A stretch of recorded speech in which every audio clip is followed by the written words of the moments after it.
Lost all my Harry Potter footage, so we're going to redo this. Let's talk about Prisoner of Azkaban. Also, I want to know, is this just because I live in Michigan? Because all of my Slytherin stuff, everybody always thinks it's Michigan State. It's fucking Slytherin, MSU Spartans, green and white. Where are my fellow Slytherin Michiganders? And let me know about your struggle of wearing Slytherin things that everybody thinks is MSU. Also been trying to make it look like Voldemort is holding this Felix Felicis all perfect for like 5 minutes. And I almost forgot my lipstick. Happy with Motor City Nerds. Let's talk about Prisoner of Azkaban. There are things that I'm going to... I just feel like we always harp on, if there's a book, we're like, oh, the book. And this is in the book and that is in the book. But sometimes we don't give credit to the movie where they added things in, but we just knock it for what it didn't.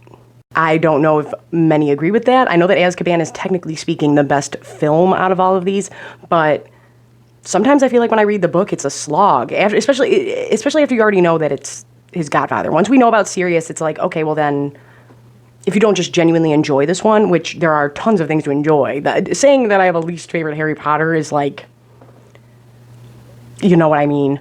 I don't dislike any of them. But I will say, I do like certain ones more. Once you know that Sirius is his godfather, it's still great. I just want to know, like, if you are picking up a Harry Potter book just out of the bunch to listen to, read, whatever, you're bored on an afternoon, which one do you pick? Because I never pick Azkaban. I don't know why. I love Goblet. I do love Goblet, and I understand why people have issues with the movie. Especially with how good of a movie, not book, movie, Azkaban is. It's beautifully done. Alfonso Cuarón came in and was like, yeah, fuck this shit. I'm flipping everything Chris Columbus did on its fucking head in a good way. And I know John Williams, who does Star Wars, who did Jurassic Park, who does all that music. I know he did the original Harry Potter score. He did Hedwig's theme and all of that. So they had a really great base to go off of, but you could definitely tell where this music started to change. And even that is blatantly different from the very beginning. Like, you don't want to be repetitive in a movie. You don't want to be repetitive with the things you put on screen. So once you get those points across and everything, you're good. And then there are other times where it's like, no, we have to cut this out so it's digestible to an audience. I love that in Azkaban, they cut right to Aunt Marge showing up and being a bitch. And not only being a bitch, but saying the word bitch and meaning it, because she's a dog breeder, so she's really using that word in, like, the correct way. Honestly, it's worse when you feel like you are comparing my mother to a dog. One thing I do wish they would have done in the movie, there are very few things that I'm going to say against, it's not even against. Like I said, we can appreciate both of them. I do, because I love Diagon Alley. Diagon Alley was our entrance into this world, and if you were a kid when I was a kid, and even if you weren't, if you just enjoy Harry Potter, you know what I mean. When Diagon Alley opens up, it's like, oh shit. And in Azkaban, the book, we get a lot of time in Diagon Alley. So after we get to the night bus, which, like I said, this movie is so well done, I think that Azkaban the movie is more entertaining and enjoyable than Azkaban the book. And that's saying something. Now, I mean, it definitely factors in David Thewlis, who plays Remus Lupin, Gary Oldman, who plays Sirius Black, Alfonso Cuarón, who directed it. Like, those are huge factors in this. And I didn't realize how many things were not in the books that were in the movie. A couple things that you might think are in the book. They are not. Why does Arthur Weasley scare the shit out of this poor kid and is like, hey, let me pull you to the side? And it kind of happens it happens earlier in the book, and it happens in the movie essentially the same. Molly doesn't want him to be told. I think it plays off better in the movie. I do. I think it is more intense in the movie. I think it's more sneaky in the movie. I think it just comes off better. And he pulls Harry to the side and is like, hey, just so you know, I know you're 13 or whatever the fuck, but you know that fucking crazy guy that's on all these wanted posters? And I know you're not used to this world. So on your Muggle news, it's been saying that a crazy escaped lunatic who murdered all these people is out and about. Yeah, he's after you. Jesus Christ, I'm on my way to fucking school. I get it. You want to warn him so that he doesn't do nothing irrational. I understand, believe me. But watching it for this, I was just like, why are we scaring children? So the world's a scary place, but I'm just saying you don't need to tell them that the fucking crazy murderer on the wanted posters is actively seeking them right before they leave for school. Oh yeah, you're on your way to school, right? That murderer they're talking about, he's after you. People would be like, you're fucked up. What are you doing? The Dementors. Like, I'm not knocking anything about the book, just so everybody knows. But the way they are done in the movie is so well done, and I know that Alfonso Cuarón picked this himself because... what the fuck is that?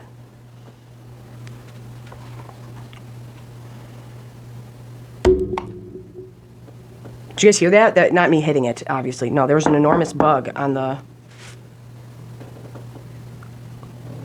I don't know if I got it. I heard it.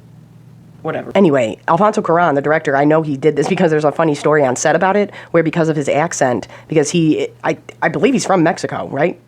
That's why in this movie there's several shots of the fountain, and it's an eagle, or like an eagle-looking bird holding a snake, because that's on their flag. I'm pretty sure. But anyway, because of his accent, they thought he said eyes, and really he said ice. And so they came up with the storyboards, and there was a bunch of eyes everywhere. And he was like, what the fuck is this? And then they were like, the eyes. And he was like, no, I meant ice. A little story, but it's also how we know, like, this is a choice in the movie and not the book.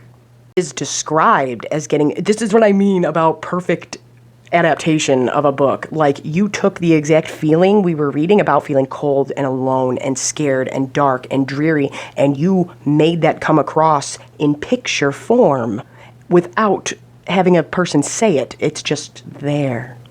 When the Hogwarts Express stops and starts flickering with the lights, like, it stops in the book. The lights don't start flickering. Ice doesn't start forming on the fucking window panes and shit. That's all movie stuff, and I really like that a lot. When you can take something, like I said, and just make it on the screen and make those emotions and feelings come across through pictures and sound is like, that's awesome. Now, we discussed this, but Richard Harris Dumbledore has now passed away at this point, and we have Michael Gambon. I do love Michael Gambon as Dumbledore. He just gives a very serious, sterner, more Dumbledore, you know what I mean? Where we lost that jovial, quirky, grandpa-like quality, and we'll get to that in Goblet. But something not said in the books. The happiness quote. Happiness can be found at the darkest of times if one only remembers to turn on the light. Not in the book. That's in the movie. But that is also on the writing. But that is, it's great. That opening scene of the choir with the frogs, fucking awesome. I also feel like that is when we really know, for off rip, you can tell, like, this is different. Like, this feels different. Everything about it in this is different. But I feel like once we hit that Great Hall scene is when, with the frogs and the choir and everything, and then cutting over to Dumbledore, it's just so fluidly done and so different from where we were in Sorcerer's Stone and Chamber. And it's just, it's awesome. And I think all we get, this is one of the few times that Harry is actually there for the sorting and the feast. He has a tendency to miss those.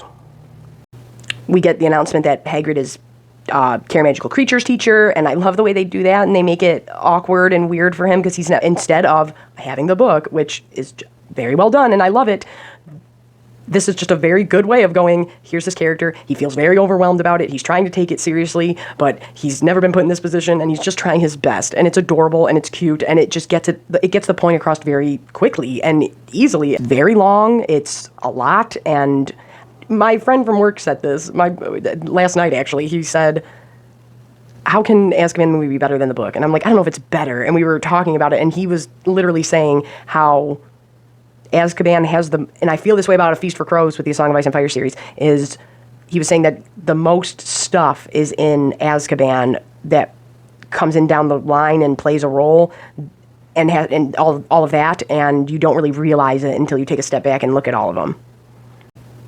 But I feel that way about Goblet. This is the best, technically speaking, film of all of the Harry Potters, and it deserves that title because it is. We meet Buckbeak the Hippogriff. Harry doesn't ride it. Harry doesn't do none of that. He just bows, and we're just getting the class across. But with the movie, you have to get the emotion across and all of the story across and all this stuff, and why not do a sprawling shot of Hogwarts? We always do sprawling shots of Hogwarts, but now we can do it with Harry on the back of a fucking hippogriff, and it's sweet.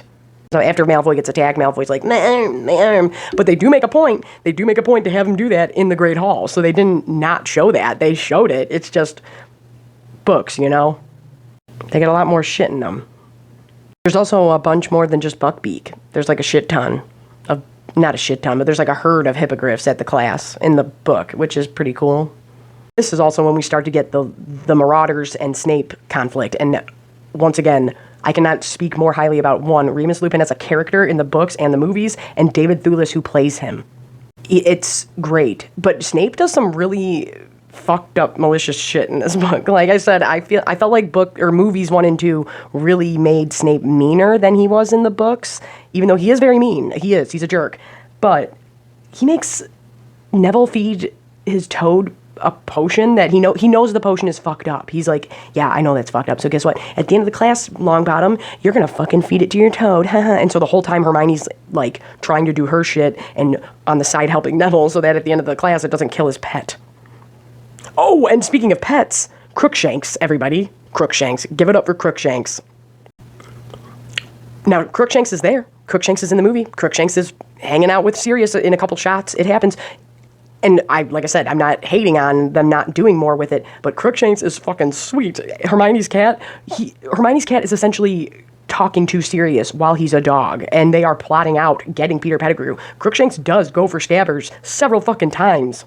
Crookshanks was trying to solve the Peter Pettigrew problem the whole fucking book, and nobody gives him fucking credit. And imagine if Crookshanks would have got the Peter Pettigrew kill. Because I'll tell you what, the Snarf would have. Yeah, Hermione's cat is talking to Sirius, and he's like, no, get this fucking rat, and they're on it. Crookshanks is also the one, remember in the movie, and it's insinuated in the book, that Neville dropped his list of passwords to get into Gryffindor Common Room, but the truth is, Crookshanks nabbed that shit and took it to Sirius. Crookshanks, also the one to get past the Whomping Willow. That is how the Golden Trio find out how to get past the Whomping Willow, is because Crookshanks waddles right on through and taps a certain spot with his little tiny cat paw. Back to where we were at. Crookshanks is the shit. That's where we were at. I don't think in the book, now tell me if I'm wrong, does the Boggart class with Remus Lupin is so awesome and so well done. I like that they put it into the Fantastic Beasts franchise with Crimes of Grindelwald, but I also kind of don't, because I always really liked that about him, especially in the books. There's a lot more to his classes that it's like, no, the final is an obstacle course, and other teachers don't really do stuff like that. Like, he had these, like, out-of-the-box ways of teaching, and so I really liked that, but I also imagine Dumbledore did, too.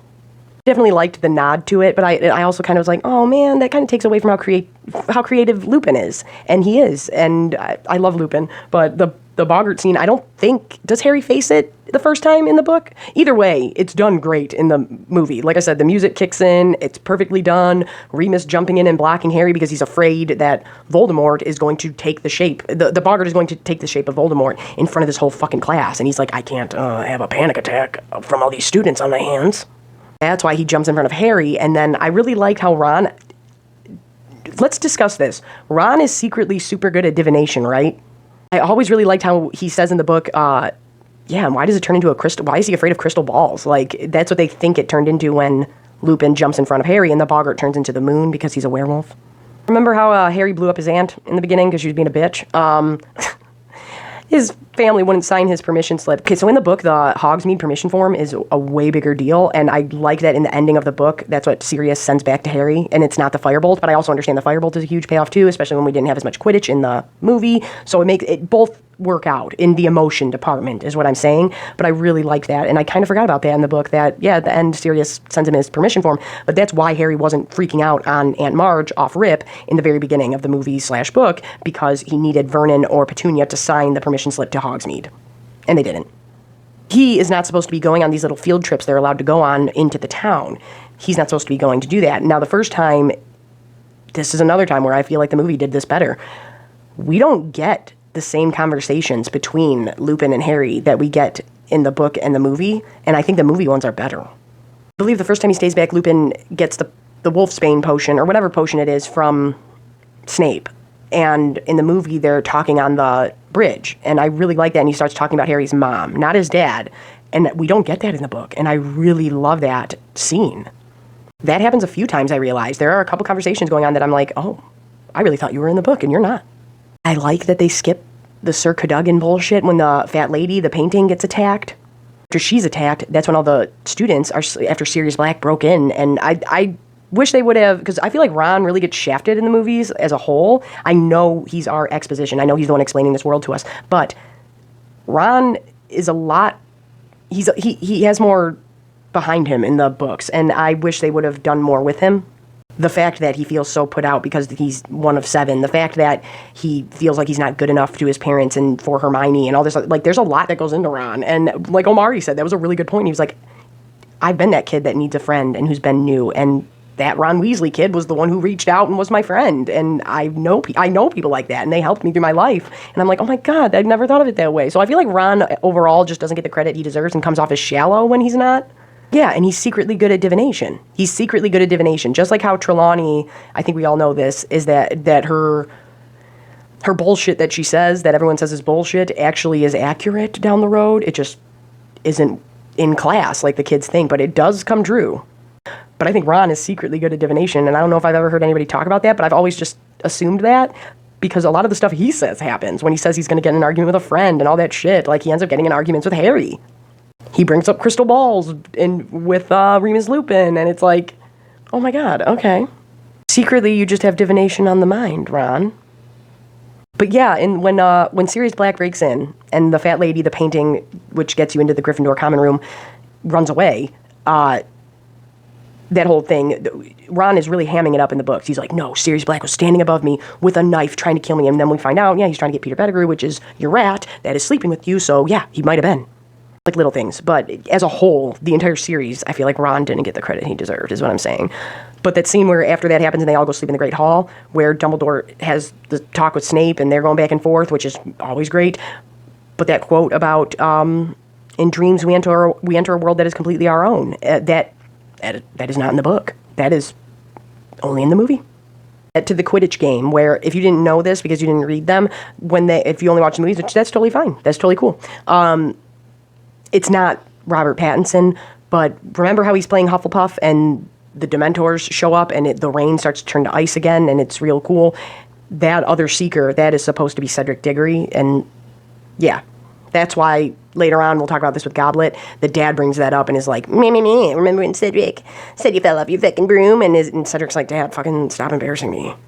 Now, I know they have it play off differently in the movie for Azkaban, but because that one gets like electrocuted or something by lightning, which is kind of horrifying that I realized. But yeah, I liked that we didn't have a lot of Quidditch, but that the first place Harry has a Patronus cast is on the Quidditch pitch. They don't show that, but that's how his firebolt breaks, is the Dementors show up.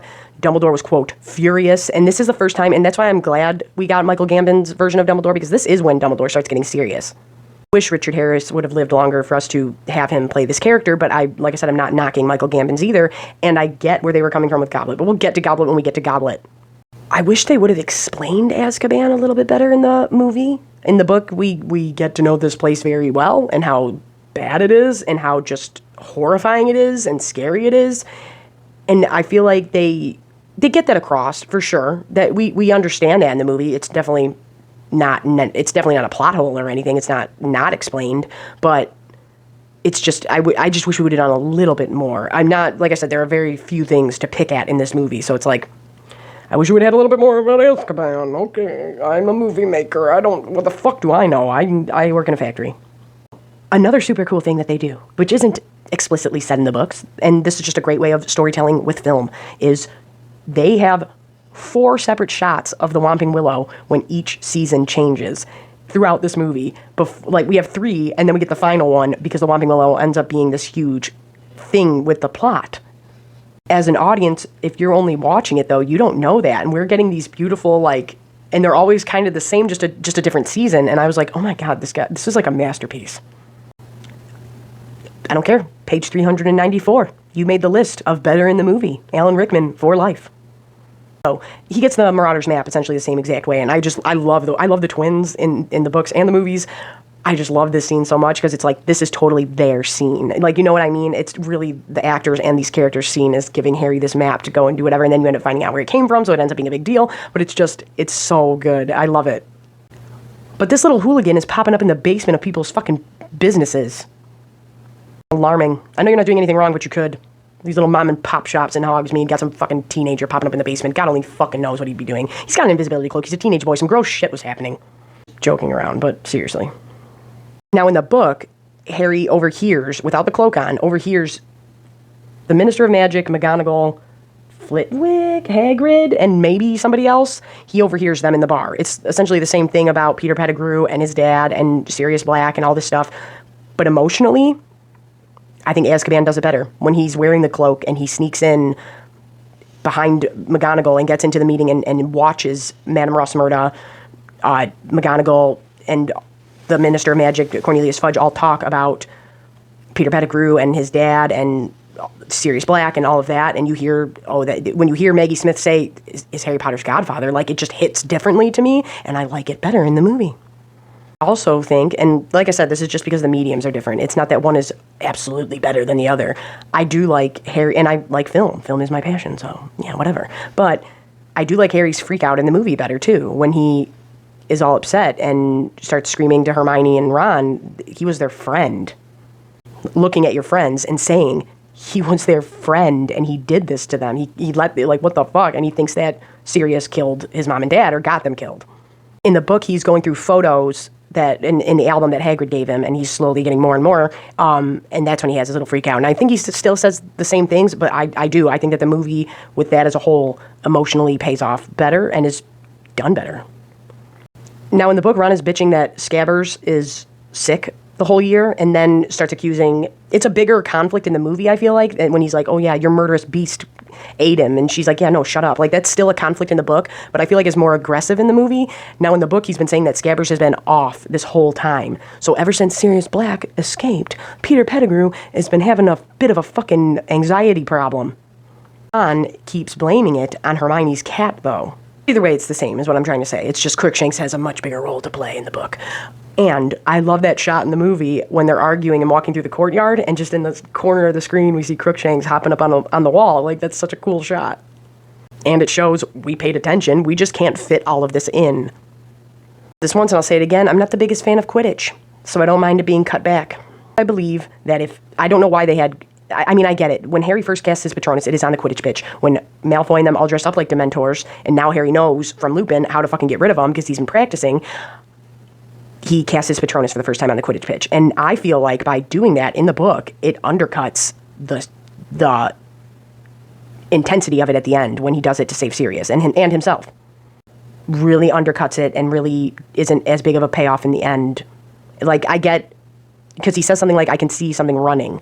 And so he knows he made a corporeal Patronus. If they would have made it just a shimmery light, that would have been different. But it's like, no, they state in the books that he cast his full-on stag Patronus, and it charged them down, quote. By doing that, it undercuts how big of a deal that is at the end. We are introduced to Sybil Trelawney, who's a huge character, who has a lot to do with the prophecy and everything, and Order of the Phoenix, and all of and following books, and why Dumbledore won't let her leave Hogwarts, and all of that. But she's a big deal. She's the divination teacher, and she's kind of just played off as a joke. But the truth is, she does know what she's talking about, and I love her. And that actress who played her is awesome, and she passed away, and that's super sad. But she's the mom from, if you didn't know this, the mom from The Parent Trap. That's Professor Trelawney. And since we cut Quidditch, we didn't have to have this, but this is in the book where he first sees and meets, well, doesn't meet her, but sees Cho Chang, because he has to play against her, and this is where he starts to get his little crush on her. And he's got the time turner. She's extremely stressed out this book, and not only that, like, Hagrid has to, like, tell Harry and Ron they're being dicks. He's like, you guys are being dicks. Do you know how much she's been helping me because of the Buckbeak shit, because of everything going on? And Hermione's doing all of it. She's helping Hagrid. She's doing extra classes. She's really going through it. Once again, more muggle dueling from Ron, or attempts to muggle duel to the point where Harry has to hold him back. Why wouldn't you let Ron muggle duel more? On one of the Hogsmeade trips, Malfoy catches Harry there when he's not supposed to be there, and Harry's racing back through one of the small businesses, trapdoors, to run back to Hogwarts using the Marauders map, but he's trying to beat Malfoy back. Malfoy's trying to get to Snape to rat on him, and Malfoy says a lot more fucked up shit in the books to Ron about his economic status, and I'm like, whoa. I wish you would have put more of this in the movie, but I understand why you didn't. Okay, Malfoy rats on him to Snape. Harry makes it back to the castle in time. Snape's letting him have it. That's, in the book, is when Snape sees the Marauders map, or lack thereof a map, and gets all pissed off. Now, in the movie, I think it is done better in the dark, with the wand in his face, and the light's all bright, and he's interrogating Harry. I think that and he's looking for Peter Pettigrew on the map. You know what I'm talking about? You know what scene I'm talking about? I think it's done better in the movie than it is the book. And here's where we get to Harry being a little bit of a dick in the book. He tells Snape first to shut up. And it's like, come on, like, he's a teacher. Like, you gotta, you know, I'm gonna defend Snape all day. It is what it is. But he does. He tells him to shut up. And that's when Snape tells Harry what a turd his dad was. So in the movie, when that scene is happening, and Remus Lupin shows up and helps Harry and gets the Marauders map from him and realizes what it is, that doesn't happen in the book. And when Alan Rickman delivers that line, which this might be in the book, but I don't think it is, when Alan Rickman delivers that line of, oh, Lupin, out for a walk in the moonlight. Like, oh, okay, we're talking shit. I like it. This is when we get the Trelawney prediction of servant and master will be reunited once more, and this whole time we think that it's Sirius, and it's not, it's Peter. I'm pretty sure both of these things go down the same in both of them. Both well done. Now, the execution with Buckbeak. That is also, just like we've been saying, how much there is, don't trust the media and don't trust the politics that are going on around you. What is the point of having this poor animal killed? Nothing but showing I have power over you, and that both the executioner and Lucius are Death Eaters. By doing this, it's going, hey, Dumbledore, look, we're going to hurt your friend, first and foremost. Second, look how much sway we have at the Ministry. And Prisoner of Azkaban, I mean, it's about a man who's innocent getting out of jail, so I mean, yeah. But especially in this book is when we start to turn that up a notch of this is going to be a bigger theme and continue to be. I also think the execution, quote, execution scene is more emotional in the movie. And that just might be because it's a visual thing and an audible thing and not a reading thing I have to make up in my head. But it's the music, all of it is so good. It really is. And Dumbledore acted, that's what I mean. We don't not get this Dumbledore at all from Michael Gambon. We do get it sometimes, like when he's acting stupid outside to keep their heads turned because he knows they have the time turner and they're getting out of there with Buckbeak later on. But he's like, search the skies. I'm going to go drink liquor with my boy. And he's acting all old and stupid, like, and quirky. I wish we would have had a little bit more of that in this movie and all the way to the end. Because we have two of them for each of them, because there's two timelines going on. So the first time we go down for the execution, we are in Hagrid's house talking to him, and then the minister, the executioner, and Lucius and all them and Dumbledore are coming to kill Buckbeak, sneak out the back door. They sneak out the back door. So then we see, in the book, we see Crookshanks running off to the Whomping Willow. In the movie, I think we just see Scabbers, right? But either way, we go to the Whomping Willow, and that's when we have the showdown underneath it in the Shrieking Shack. The big difference in the book is Crookshanks is there throwing down and defending Sirius and is sitting on his chest and fighting motherfuckers off and going for Scabbers and shit. Could you imagine how different this story would be if you would have just let the cat handle its business? Ron still gets dragged away by Sirius as a dog, and that's why his leg gets all fucked up. Now they're in the Shrieking Shack. That's when we're calling shit out. I'll say this, in the book, Sirius taunts Harry way more. And in the movie, this comes across more with, like, the laughing and stuff. That's what I mean. Gary Oldman is probably one of my favorite actors of all time, and he's so good as Sirius Black. Are you going to kill me, Harry? Is such a good line. Once Harry starts throwing down, like, physically with Sirius, and then has his wand to him, Crookshanks is the one who steps up and is like, get the fuck away from him. To Harry. Crookshanks is on Sirius' side because they're BFFs. The tension in this plays so well in the movie. It really does. When we first have him going as Sirius, and then it's like, bing, bang, boom. We are getting this information quick and to the point. And it is the same way in the book. Like I said, it's just maybe it's because it's a visual thing, but then we get Lupin coming in, and then we get them hugging and being friends, and you're like, what the fuck is going on? In the book, Lupin is almost pleading with Hermione and Harry not to do anything or act irrational, knowing full well he could probably stop them either way, but it's more of like a beg, like, don't say anything about the werewolf thing, don't say anything about this. And then in the movie, it starts off with, I'm impressed. Like, I'm impressed that you know this shit, I'm impressed that you know that, I'm impressed that you're this good at things. But in the book, it also turns into being impressed, but at first he's like, fuck, man, shit. And I really do. The way that scene plays out, and Lupin's just like, until I saw his name on the map, and then when Gary Oldman goes off and Sirius Black and says, I've done my waiting, 12 years of it, all that, and says, when he starts yelling at Ron, like, no, you're pet rat, you motherfucking idiot. Like, it's the goddamn rat. You think that's normal? Like, it ain't fucking normal. Like, it's just so well done that I really do. I think the movie is more enjoyable than the book. Line in the movie that is not in the book, and this is to the writers. When Snape shows up, same stuff happens. Harry attacks the man and assaults him.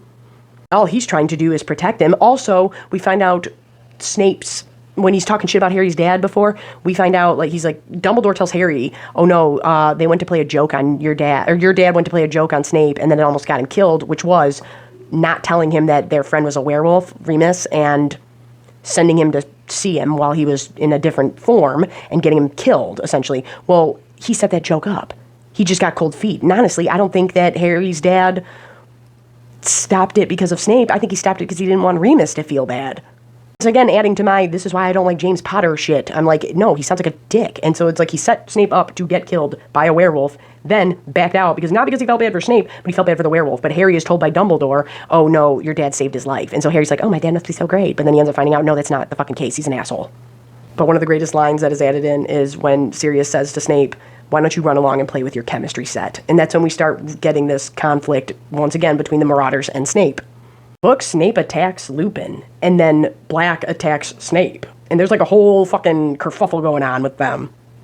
Snape does say, give me a reason to Sirius Black. He's like, give me a fucking reason. Come on, give me a reason to do it. And then in the movie when he says, why deny the Dementors? And it's like, oh shit, and he don't say that in the book, but it's so well done in both book and movie. It's like, but the movie does, like I said, it emotionally hits. We find out that Wormtail / Peter Pettigrew is Scabbers the Rat. He turns back into a human, and that's when Sirius in the book starts popping off about, oh, I've been in Azkaban. I've heard those other Death Eaters. They are not fucking happy with you, buddy. And I do love the taunting that Sirius does in the books a lot more than he does in the movies, but I love movie Sirius Black. Peter starts saying, how dare you? I was no spy, this, that, and the other thing, and Sirius Black has this little monologue about you always liked having tough friends. You always liked having us, and then you liked having Voldemort. That's what you do. You're a leech. Like that's his little spiel. In the movie, it is tweaked a little bit, and I should probably look up who wrote it because, like I said, it's great. Pretty sure if you're a Harry Potter fan, you could quote it too. And that whole thing in the Shrieking Shack when I would have died. I would have died rather than betray my friends. Like that, it hits so hard. In the movie, when Peter Pettigrew starts to plead with Harry and says James' name, Sirius comes across the room at him and says, don't you dare talk about James to Harry. Don't you dare speak his name to him. Like, you don't have that fucking right, asshole. Like, that is not in the book either. And I love that scene. And I have a passed away parent I always joke with my uncle who's never read or seen Harry Potter. I'm like, no, you remind me of James and Sirius because my mom and dad met because my dad and my uncle were best friends. And every time I read that quote or hear Gary Oldman say it, I don't even know if it's in the book. It's been 14 years and not a day goes by where I don't miss your dad. Like, that's my uncle, and that's the one who raised me. And it really does. It always hits hard with me. So it's like maybe having a passed away parent, I see these things differently. Does Lupin, of all rational people, have no problem murdering Peter in front of these children? He's just like, yeah, let's do it. Let's kill him right now. Maybe let the teenagers leave the room. I do love the talk with Sirius and Harry once they get out of the Shrieking Shack. Also, it says that Snape gets knocked out so hard in the book that he's bleeding from the head. So it's like, that's a concern. Remember, Harry had already told him to shut up once, and now he attacked him, and now he's bleeding out his head. I'm just saying, like, Harry ain't no fucking saint either sometimes, but at least he's just a kid. The thing I do love in the books that I wish they would have said in the movies is how much Harry uses having his crazy godfather, because he is on the Muggle news. They're just not saying he's a wizard. They're saying he's an escaped psychotic murderer and all this shit. So they've seen Sirius Black, and Harry tells Sirius how he's going to use that to scare the Dursleys, and he does throughout the series, and it's great. He's like, oh, do you want me to tell my godfather who's a crazy murderer? Then we get to the Lupin transforming scene, which is great in both, but the imagery, how creepy that is in the movie is so well done. I love it. I love that scene. See Expecto Patronum, but we don't know it's Harry yet. We are going to keep discussing this, but in the book, Dumbledore explains, like, everything. He's like, time turners, this, that, do it, go, do this, and this, and everything will work out. In the movie, I like that they leave it, and you know how he pretends at the end when they get back, he's like, I don't know what you're talking about, good night. Like, he doesn't do that in the book. In the book, it's like, oh no, we're sneakily talking, okay, people are coming, I don't know shit. And he's telling them what to do. In the movie, he doesn't do any of that. He's like, yeah, 3 turns will do it, and he's being all cryptic. I like that because it also shows that quirky side to Dumbledore of, I kind of want you to do it yourself, but whatever. Child endangerment, who really gives a shit? Dude, I like that better in the movie, though, and he's just playing dumb, and he's like, oh, yep, no, I don't know. We all know he knows. Like I was saying earlier, that's when we get to the Buckbeak scene, and he's acting stupid in front of Hagrid's hut, and how fucking, it's heartbreaking in the book. Hagrid is already an emotional character in the movies, but in the books, it's like times fucking 10. Like, there are times where if I'm at work listening to them, I have to skip through it because I know it's going to make me that sad. And they're all involving Hagrid. And it's when one of them is when he says to Dumbledore how he wants to be with Buckbeak when it happens. Of course, they get out there, and Harry and Hermione had already time turned back and snatched up Buckbeak. And Hagrid is so happy. I thought it was a little funny. In the book of Half-Blood, Buckbeak has a huge thing that he does. I'm not going to say it because we'll save it for that video. But in this movie, they had Buckbeak attack Remus, and I don't believe that happens in the book. Trying to get away from him after Hermione uses the wolf howl to get him to come to her and not attack them in the present time. I do feel like the showdown with Lupin is a lot more intense in the movie than it is in the book. It's a lot creepier. There's a lot more in the forest, this, that, and the other thing. Then same thing in both of them when they ride on Buckbeak to get Sirius.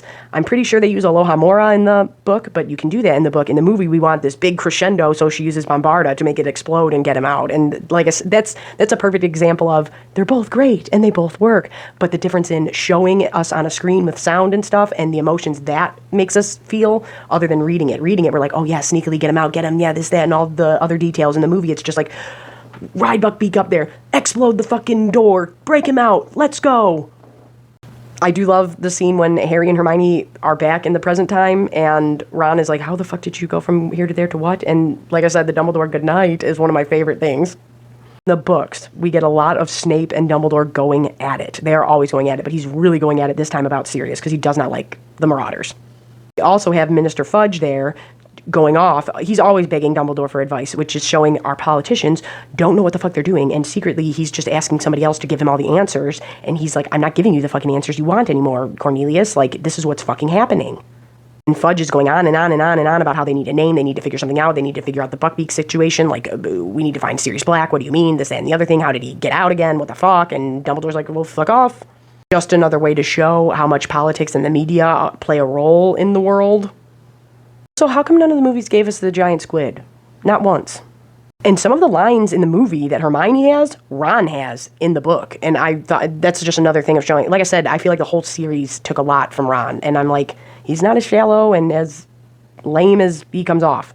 One key thing the movie did leave out, that's obviously in the books, is how big of a deal it is that Peter was saved by Harry. You guys know when Voldemort comes back and Peter gets a hand that he chops off back from Voldemort, and then later on he kills himself with said hand.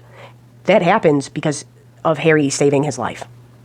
And Dumbledore semi-explains that, but in his negligent way, where he's just kind of he just tells Harry, like your scar, like your mom's love for you, like these things. Certain things are deeper than magic, and they will always protect us. And you saving Peter tonight shows that shit. So it's like, Harry's like, oh, I'm getting advice from the old dude. But really, Dumbledore's telling him, like, no, like there's something ingrained in him. Like he could never really harm Harry mortally because Harry spared his life. He saved his, so you can't come for mine, essentially. So when he tries to, that hand that Voldemort gave him turns on him, and it's because of what happens in Prisoner of Azkaban.